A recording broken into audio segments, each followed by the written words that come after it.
Hey guys, thanks for joining us on another video from DK Custom Products. My name's Kevin, this is Dwayne, and today we're going to talk about a dyno run that we did, stock versus a 636V air cleaner on a 2020 M8 114. That's right, and some of you guys know that 636V is our top performer.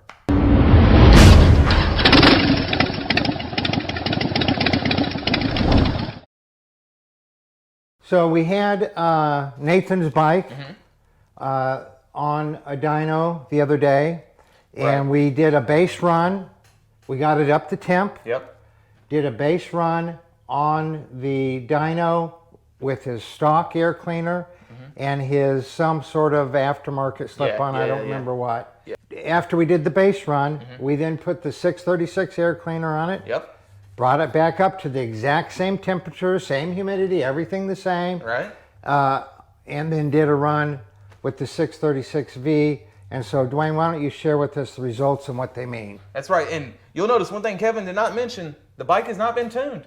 Just direct installation of the air cleaner, stock tune. And, you know, we've been saying it for a while now since the introduction of the M8s. They don't need to be tuned when you upgrade the air cleaner. So this chart will show you exactly what you can gain by simply upgrading the air cleaner. Yeah, and we'll put a video up in the corner about how M8s don't need to be tuned.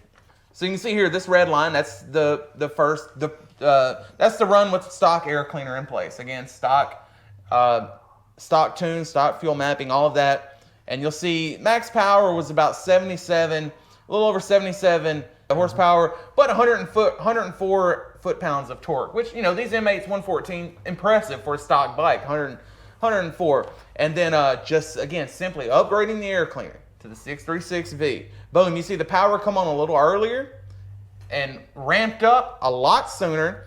It pumped up to 79 horsepower, so just a few horsepower up, but then 110 foot-pounds of torque. Again, just upgrading the air cleaner. Boom. And then, of course, you see it holds that higher power band for much longer. Where we operate the bike, that's where it gives you the most notable improvement. Between 2,500 and 4,000 RPM, that's where it really climbed and where it really peaked. And that's where we mostly operate these bikes. Yeah, and I talked to Nathan a couple of days after we'd done the dyno runs, and he had that, because we left that air cleaner on there for him. And he goes, oh, it's a lot snappier. He said I could feel it as soon as he gave it the throttle. Right. So the 636V, we've done other dyno videos on it, but this is yet another one showing stock tune, showing just some generic slip-ons, and going from the factory air cleaner to a 636V gives it a very nice increase in torque. Right. Enough that you definitely feel it while you're riding. That's right. And really the biggest improvement is because we got rid of that OEM hot box. He had that enclosed style 114 just closed in hot box that doesn't do you any favors for performance. And so again, you can upgrade the air cleaner on your M8 and you don't have to tune the bike. Of course, you won't see peak performance until you tune the bike, but if you're looking to get a moderate gain in performance, you're looking to dissipate heat, you're looking to get rid of that OEM hot box, you're looking to gain more leg clearance, you don't have to tune the bike. So we'll put down in the description below a link to the 636V.